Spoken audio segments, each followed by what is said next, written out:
All right, ladies and gentlemen, welcome back to another video here on chess.com, played by me, KniightShiift, against Ferran from Spain. So, again, not a very good game, particularly on my side, because again, this did not go according to plan, or at least according to what I would have liked to be the plan. So, how did it go? Let's have a look. Well, I play the typical move, opening the E4 file. This is a typical textbook move. And my opponent then, with a hyper-modern opening used by some of the best players in the world, which is B6. And then my next move is D3, which is the queen's pawn, and followed by my opponent's move, which directly is an attack to the diagonal line all the way to my rook. Now, this move is called the fianchetto, which is placing the bishop diagonally to my rook and placing it in a very strong diagonal. So I follow up the move with c3, which is excellent. This move activates the knight to strengthen control over the center. And then my opponent follows up with an adjacent move. This move prepares for their bishop to join the action on the opposite side of the diagonal to the other bishop on the light square. So the light squared bishop is on the left and the dark squared bishop is on the right. So at this point, I probably should have noticed what my opponent was doing, but I'm going to be honest with you. During this time, when I was playing on chess.com, I wasn't really aware of all these amazing openings which have been played by the top grandmaster chess players. You know, your King's Indian, your Sicilian, your Fianchetto, your Italian, and so on and so forth. I had no idea. I had no idea. I was just a chess player because I thought chess was meant to be fun. And by the way, chess is a lot of fun. It's got ups and downs and tensions, and you can really enjoy this game. Of course, if you put some time into it. Now, at the time, I wasn't aware of any one of these, moves. Apparently, they have names. Okay, so here we go. Let's continue with the game. So, of course, like I mentioned, my opponent opens the g6 pawn, and this is a good move, of course. And I play to my knight from G to the E2 square, and essentially bringing my knight into play as well. And I'm also eyeing the central square right over here. So my opponent then, as I have already mentioned, they continue with the fianchetto and ready to influence the board from the long diagonal on both sides of the board. A very strong opening at the beginning of the match, and this really creates your structure. Now, essentially, what would have been good for me is if I had moved this pawn, my queen's pawn, all the way to the center, essentially trying to block the path of the two bishops and essentially also trying to get control of the center right over here. So let's continue with the game. So my next move is e3, bishop e3, the dark squared bishop, and I'm bringing my bishop into play as well. Once again, eyeing that central position, that central square that I've spoken about a second ago. So at this point, my opponent plays a6 and prepares to push a pawn into the center. And I play d2, moving my pawn up. This prepares a safe queenside castle for my king, which is essentially what I think I had in mind at the time. Now, keep in mind, this was a game I played a couple of years back, and I'm just reviewing all my games. And I thought, hey, why not just make like a YouTube video as I review my games and try to move up my elo all the way to 1000. And maybe that could be the title of this video, journey to an elo of 1000. Did I say 100? I meant 1000. Sorry if I said 100. I meant 1000. And that's the whole idea. Well, maybe one day all the way to 3000. Who knows? Who knows? Let's move on. So my opponent continues to develop their pieces, the a6, and this is a good development. Of course, I would not have known that at the time, and that That's not a mistake, by the way, but they did not find uh, possibly the best move here. So I suppose they just went with a6. So again, for whatever reason, I just mimic my opponent here. Not a bad move, doesn't hurt me, doesn't help me, just a move. It's chess here at the end of the day. And then my opponent creates a pawn chain, making the structure more robust. This is essentially called a pawn chain when all your pawns are aligned diagonally. It's quite a difficult positional structure to play against, at least in my experience, which I've seen towards like an end game. And an end game is essentially when, all your pieces have been captured. I've captured their pieces, they've captured my pieces, and it's like a pawn structure towards the end of the game. And if they have a rook in the game, rook here, maybe one or two, and a king, maybe perhaps a bishop as well, a pawn structure can prove to be very effective towards the end of the game. So that's what they've did. They've got this pawn structure. So nothing terrible, at least at this stage. None of us have captured anyone's pieces, but as you'll see, the dominoes will fall as the game continues. So let's have a look what happens next. So I castle on the queen side, as I had already mentioned. I had prepared to do that on the queen side of things. And this has its advantages and disadvantages, which I'll probably touch upon in in some of my next games here on chess.com. And so my opponent continues to develop to c6, which is a good move. They bring their knight, increasing the control over the center. And for whatever reason, I play d4, which in a way, could potentially be a blunder, but I'm not sure.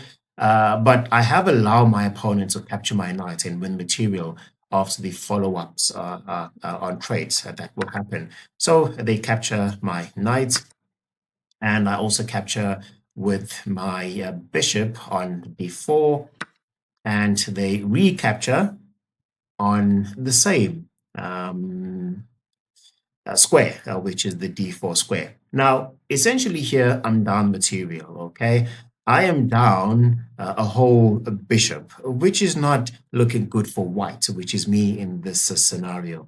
So now I need to make a plan as to how I get that backhand. Hence, I say this was a very good move on the black side of the playing board, and it was really a terrible move on my side to really move my knight onto that square because I really had no follow-up backup plan. So the game continues. Well, I try to compensate. So I move my knight to e2, trying to compensate for the bishop. But I'm sure that, as you'll see, my opponent actually, instead of moving the piece away, he reinforces that piece with a move to f6 with the queen.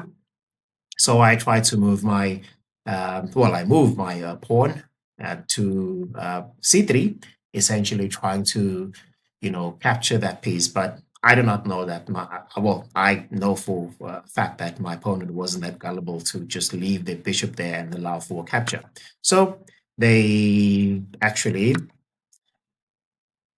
in playing all this, as you can see, my bishop here, or rather my pawn, was left unguarded. And voila, gone.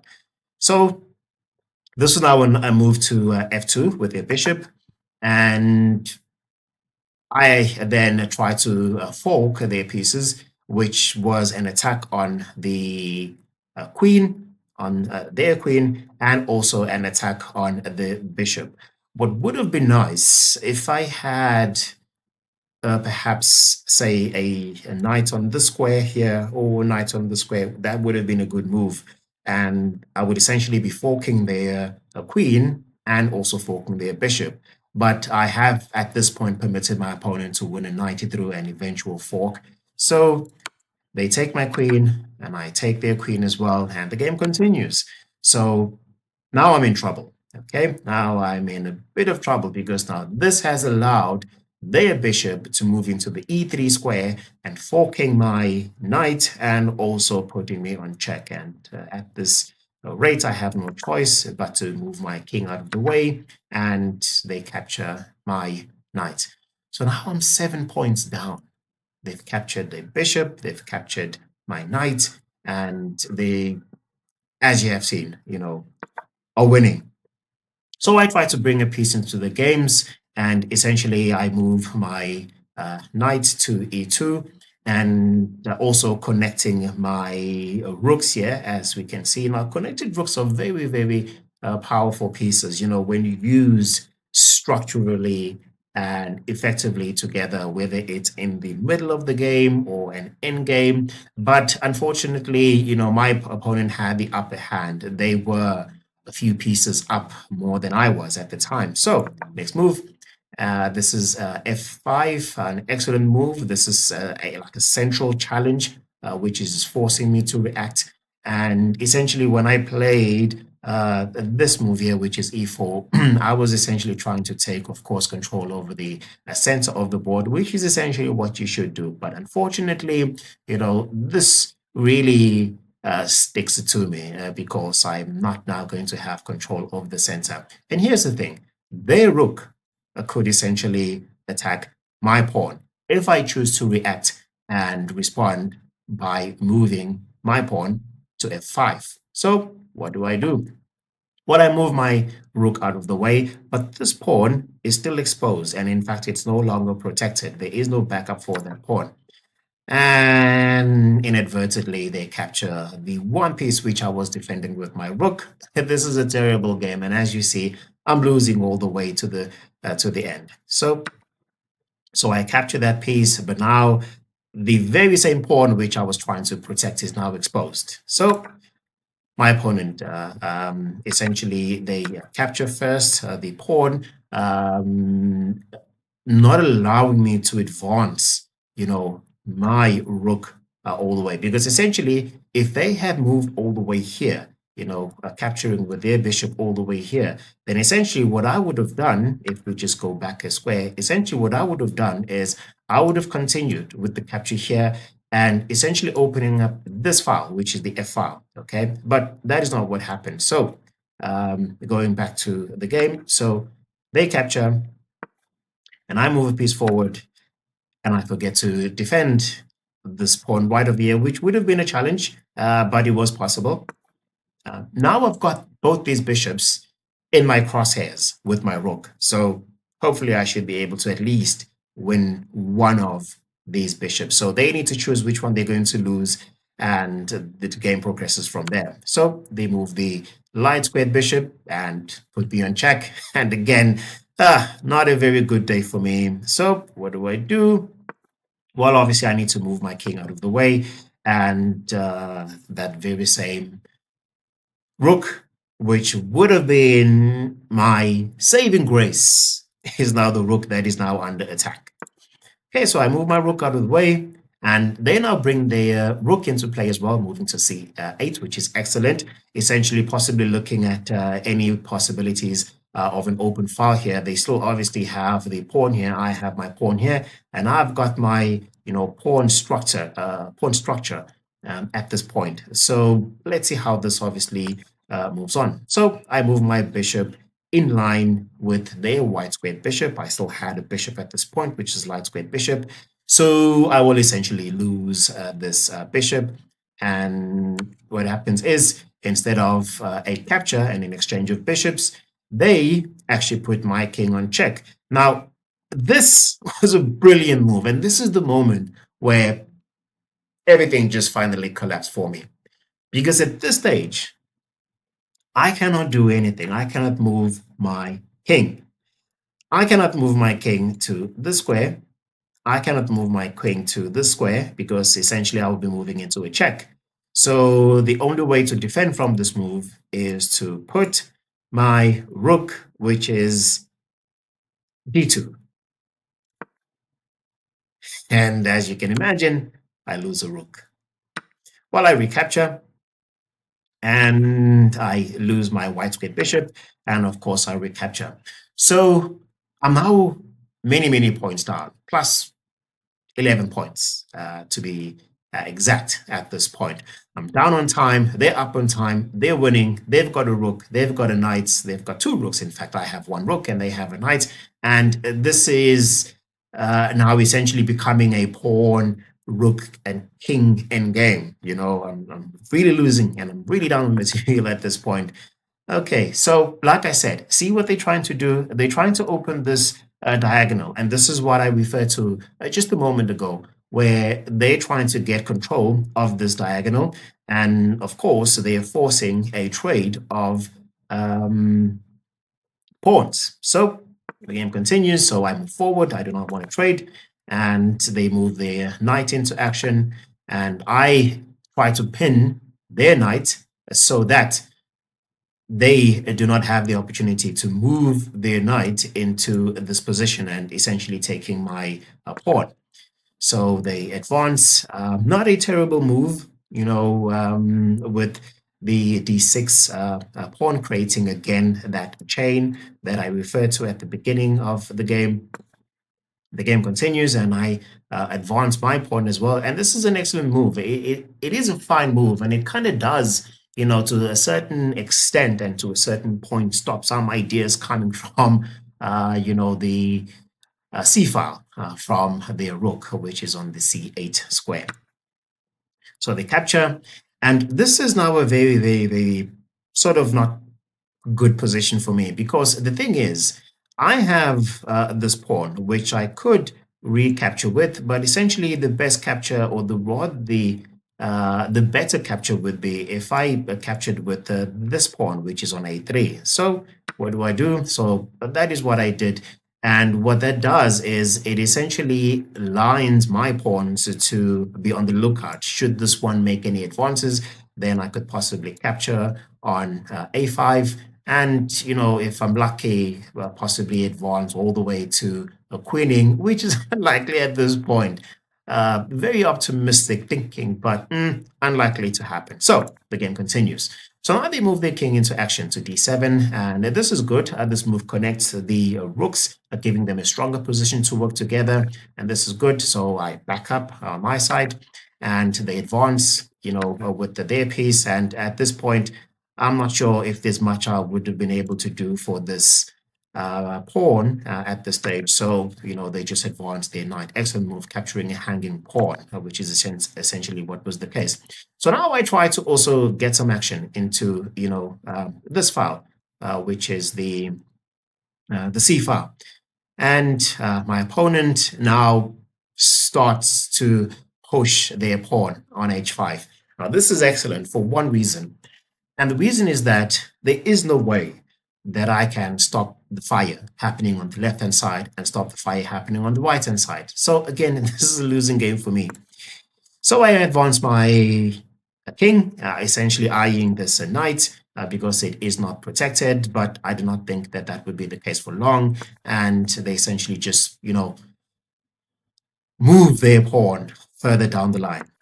And I advance my pawn as well. And this, in a way, is an excellent move because it allows me to fork the knight and also allows me to possibly capture on b5, this pawn on the right-hand side. But I do not think that my opponent would just make it that easy for me. So they capture, and I capture as well. So they have a possibility of also just capturing with the knight. They still have a knight on the right-hand side, and this is definitely not going in the direction which I intended. So we move on. So they capture with the knight, or rather, sorry, with the rook. I capture with my king as well, and they still have their knight hanging on this side. But unfortunately, at this point, it's not easy for me to move or progress forward unless I do something about this knight. So they move the knight out of the way, ultimately putting me into check. And I follow the knight, and they back up the piece. E2, G5, F3, H3, and I'm stuck. There is no way I can move into the square or move into the square. So this pawn is definitely queening. And yep, this does not help me in any way. And then they move forward, and there's no way in which I can advance to any one of the square. This is check, this is check, this is check. So my only option is either to move to the left or move up, and all I do is I move to the left to E2. And it's a good move, but it helps me in no way. Now they have a queen. So now this is the point where I start to scramble and I just start to run away. And what else is one to do? And I move in this position, and I'm sure, as you can imagine, the game ends in a checkmate. So there you go. This was a match which I lost against for 1-1-7-1-3. It was a good match. It's a match which I do not really recall what I was thinking at the time. I played this many years ago, a few years to be exact, maybe 4 or 5. And again, this was at a time where I was starting off on chess.com. And prior to that, I used to just play bots on my phone and yeah, enjoyed myself. But this was not enjoyable in any way. But anyway, still more to come, and I look forward to sharing more of these, games with you guys. So yeah, you know what to do. If you like the video, click on subscribe, like, and share it, with anyone. Well, obviously, not the best game to share, but nonetheless, I enjoyed it. So I'll catch you guys in the next one. Thank you for tuning in, and take care for now.